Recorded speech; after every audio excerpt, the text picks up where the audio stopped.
Okay, in this video we're going to talk about how we can factor and solve polynomials that can't be solved or factored in the traditional manner. Okay, so we're used to quadratics and those can be factored oftentimes, and some cubics, but here in this case the methods that we are used to would not work. So we need to find a way to factor this, and we need something to start with. So we need somewhere to start. So what we're going to do is we are going to find possible real roots for this.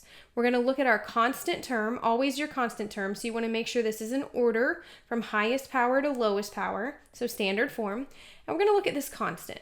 So we need to find the factors of this constant. So the factors of -3 would be 1 and 3, and obviously one of those would have to be negative. So we're always going to have plus or minus, because +1 times -3 is -3, and -1 times +3 is -3.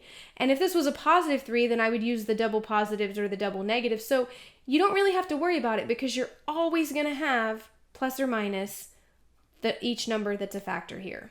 And then we're going to look at the coefficient of our leading term. So our leading term is the one that comes first when we have this in standard form from highest to lowest power.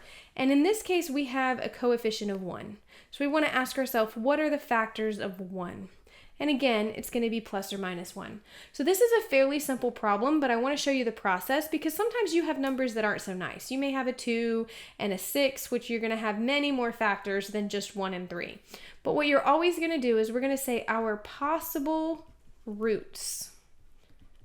And really we're talking about possible real roots. We're not talking about our imaginary numbers right now, but our possible real roots are going to be the factors of my constant that we wrote here. So plus or minus 1 and plus or minus 3 over each factor that we see here. In this case, we only have plus or minus 1. So what I would be doing, and I want you to understand this in case you have more numbers, especially on the bottom here, is you're taking every number in the top and putting it over every number in the bottom. So in this case, 1 over 1 is 1, and we're going to put our plus or minus, and 3 over 1 is 3, and we're going to put our plus or minus. But if I had an extra number here on the bottom, I would put both of these over that number as well. In this case, we only have 4 options, positive and -1 and positive and -3. So we need to test these to see which ones are real roots of this polynomial. And the way we test those is we plug those in. So I'm going to plug in a +1 everywhere I see x. And I want to see what I get when I plug in +1, because we know that these are only roots if I get a remainder of 0 when I plug these in. So when I do this math here with my +1, I actually get -8. So that doesn't work for me. So now I would test -1. Same way, plug it in everywhere you see x. And a lot of this work you would be doing in your calculator. I just want you to see what the process is. When I plug in -1, I do actually get 0, so that's good. What that means is that -1 is a root or an x-intercept of this polynomial. And that tells us that x plus 1 is a factor. Notice the sign change, because when I solve this, when I set x plus 1 equal to 0, I get -1. So x plus 1 is a factor. I'm going to go ahead and test +3 the exact same way.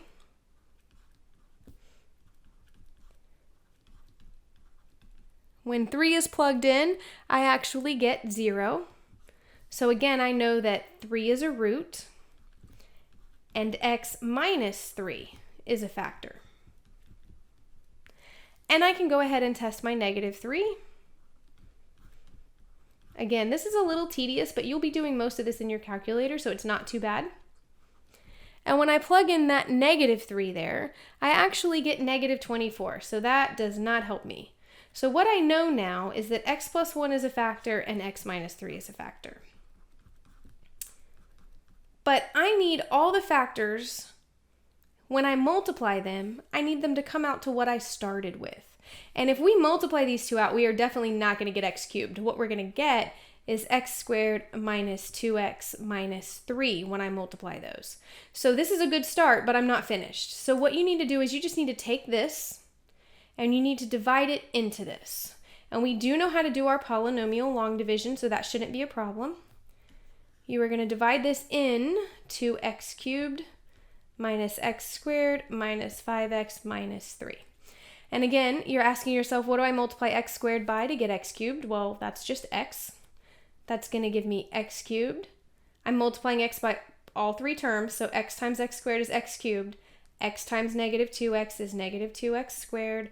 And then x times negative 3 is negative 3x. And I'm going to subtract. This is going to go away. That's going to give me 0 there. But negative x minus negative 2x squared is going to give me just x squared. Be careful with your signs. Negative 5x minus negative 3x is going to give me a negative 2x. And then I'm going to bring down my negative 3. Notice that this is the same as this.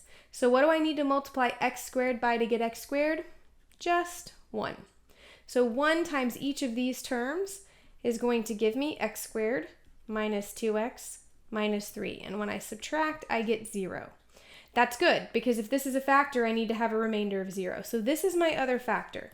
And these were the two factors I had to begin with. So what we now know is that x plus 1 times x minus 3 times x plus 1 are my factors of this polynomial. So this polynomial is now fully factored. And of course I can write this as x plus 1 squared times x minus 3. Okay, if you were asked to solve, you would just set each factor equal to 0, and you would tell me that negative 1 and positive 3 are the roots, okay, are the solutions, if you were asked to solve. But in this case, we just wanted to fully factor, and that's it. Okay, why don't you take a minute and pause the video and try this problem. Okay, on this one, again, we don't have very large numbers, so that's great. It is in standard form. We're going to look at this 1, and what are our factors of 1? Well, just 1. And this is nice because this happens to be a 1 also, so our factors are just 1. And so my possible real roots, in this case, are plus or minus 1 over plus or minus 1, which really is just plus or minus 1. So you only have two numbers you need to test. So let's test positive 1. By plugging it in everywhere you see x. And when we do that, when we plug in our positive 1, we get 0. So that's great. 1 is a root. That means x minus 1 is a factor. That's what that tells us. And then we're going to test negative 1 the exact same way. So let's plug that in. And when we do that, we also get 0. And so negative 1 is a root. And x plus 1 is a factor. And that's the only thing we had to test. So what we know is that x minus 1 and x plus 1 are factors of this polynomial. But when I multiply these, I don't get x to the fourth. I get x squared minus 1. And again, your safest way here, you know that they're probably going to have some duplicates of these, right? But your safest thing to do to get the answer right is to just go ahead and take this polynomial and divide it by x squared minus 1. And so when we set that up, remember, we're going to have placeholders for anything that's missing. So there was no x in this, no x term, so I just put 0x. And I'm going to divide that into x to the fourth plus x cubed plus 0x squared, remember my placeholders, minus x minus 1. What do I need to multiply x squared by to get x to the fourth? That's x squared. And then I'm going to multiply this by all three terms. So I'm going to get x to the fourth, 0x squared, and negative x squared. I'm sorry, this one's going to be 0x cubed. Be careful with that. When I subtract, I get x minus 0, or x cubed minus 0, which is just x cubed. 0 minus negative x is going to give me a positive x squared there. Bring everything else down. What do I multiply x squared by to get x cubed? Just x. And then this gets multiplied by all three terms.